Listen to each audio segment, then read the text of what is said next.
안녕하십니까, 에브리입니다. 자, 오늘 영상은 제가 최근에 리뷰한 제품이죠. 샤오미 CC9 프로. 이 친구 카메라가 굉장히 신박했고 갤럭시 S11에서 볼 수 있는 카메라를 미리 볼 수 있는 그런 제품이었는데, 이 친구 카메라랑 플래그십 카메라들이랑 비교하면 과연 성능이 어떨지 한번 비교해보도록 하겠습니다. 그 플래그십 스마트폰은 바로 이 친구가 빠질 수 없겠죠. 갤럭시 노트 10 플러스와 그리고 아이폰 11 프로, 이 세 개를 한번 테스트해볼게요. 그럼 어떻게 되죠? 좋아, 때려!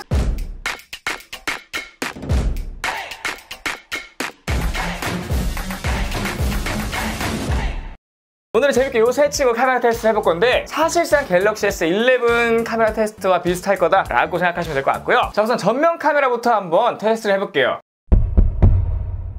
사실 뭐 전면 카메라 이 친구 딱히 뭐 별게 없어요. 요즘 나오는 스마트폰들은 전면 카메라 그냥 다 싱글 카메라고 뭐 딱히 뭐가 없습니다. 그냥 화각 좀 넓은 거 그게 끝이고요. 그러니까 화소 같은 경우에는 CC9 프로 아이폰 갤럭시 순이고요. 이 조리개 값은 CC9 갤럭시 아이폰 순이에요. 자, 그럼 셀카를 한번 찍어볼까요?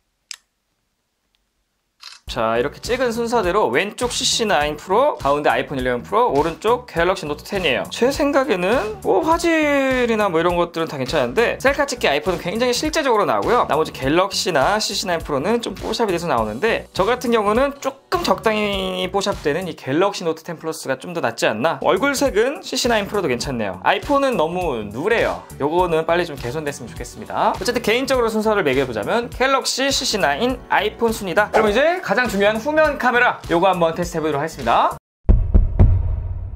우선 먼저 초광각 카메라 테스트 해볼게요. 화소와 조리개값 모두 CC9 프로 갤럭시 아이폰 순이에요. 자, 이제는 사진을 찍어서 한번 특징을 비교해보도록 하겠습니다. 과연 어떤 게 더 좋을지. 자, 지금 빠르게 사진들을 보고 있는데 샤오미 갤럭시 아이폰 순이에요. 근데 샤오미 같은 경우에는 화각이 굉장히 적어요. 갤럭시랑 아이폰과 비교해본다면 굉장히 화각이 적은 모습을 볼 수가 있죠. 그리고 전체적인 사진 품질 같은 경우에 이렇게 디테일한 부분을 확대해서 봤을 때 확실히 샤오미가 더 좋은 것 같고, 그 다음은 갤럭시 아이폰 순입니다. 아이폰은 상당히 좀 의외인데 초광각 카메라 화질이 그닥 좋지 않은 걸로 현재 사진으로는 보이네요. 자, 그 다음 기본 카메라, 그리고 메인 카메라라고도 하고요, 광각 카메라라고도 하죠. CC9 프로 같은 경우에는 무려 1억 800만 화소의 카메라가 들어있고요. 조리개 값도 굉장히 낮아요. f1.7이에요. 아이폰 같은 경우에는 1200만 화소의 f1.8, 갤럭시 같은 경우에는 1200만 화소의 f1.5에서 2.4 가변 조리개를 탑재했고요. 이 세 모델 전부 OIS를 탑재하고 있습니다. 자, 어쨌든 사진을 찍어서 한번 특징을 보도록 하겠습니다. 자, 이게 1억 800만 화소 모드의 샤오미 카메라인데,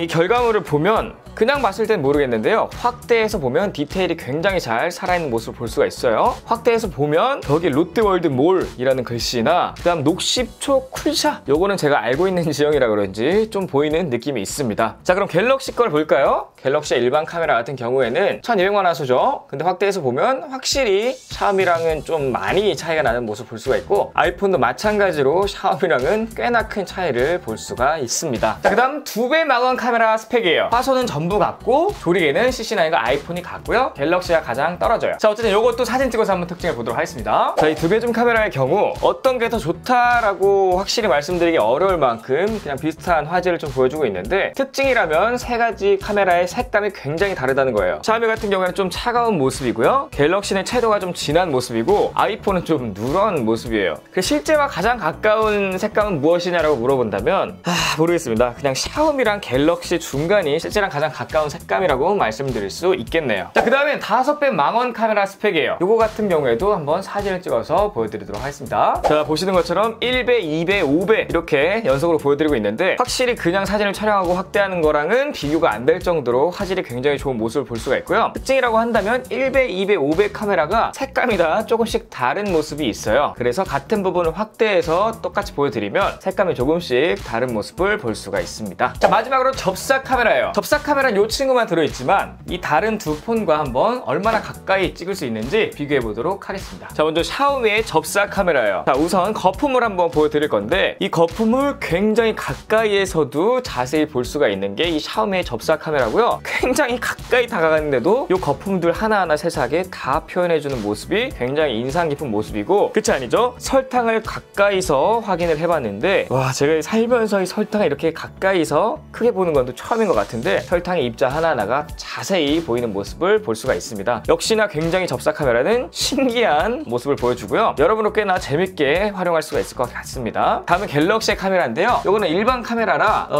가까이서 초점을 못 잡는 모습을 볼 볼 수가 있고요. 아무리 가까이서 잡으려고 해도 만족스러운 모습을 보여줄 수는 없어요. 근데 오히려 설탕은 좀 더 가까이 잡아주는 모습이 있는데 이것도 샤오미랑 비교해 보면은 세 마리 피 같은 느낌이 있습니다. 아이폰도 마찬가지로 거품을 가까이서 찍는 것도 한계가 있고 설탕을 가까이서 찍는 거에도 한계가 있습니다. 자, 마지막으로 초광각에서 디지털 최대 줌까지 한번 당겨보는 테스트를 해보도록 할게요. 자, 먼저 샤오미인데요. 샤오미는 0.6배에서 최대 50배까지 줌이 가능하죠. 그래서 보시다시피 좀 징그럽고요, 좀 충격적이고 좀 무서운 느낌이 있습니다. 0.6배에서 50배로 갔다가 50배에서 0.6배로 오는 모습이 그냥 뭐 가히 놀랍다라는 표현밖에 떠오르지 않는 모습을 보여줍니다. 자, 다음 갤럭시인데요. 갤럭시는 0.5배부터 최대 10배까지 줌이 가능한데 요거는 요즘 스마트폰들에서 흔하게 볼 수 있죠. 그렇기 때문에 뭐 크게 특별하다라는 느낌은 받을 수가 없고요. 아이폰도 마찬가지로 뭐 특별하다라는 느낌은 받을 수가 없습니다. 마지막으로 총평이에요.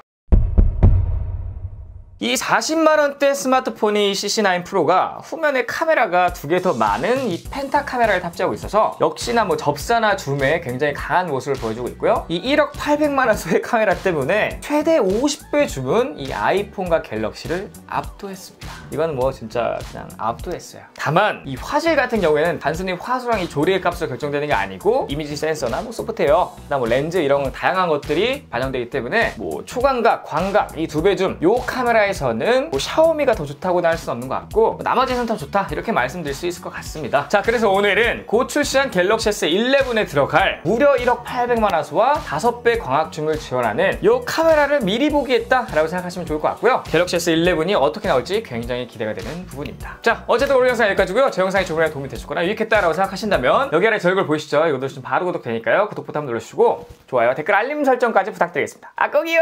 지금까지 IT 크리에이터 MR였습니다. 감사합니다.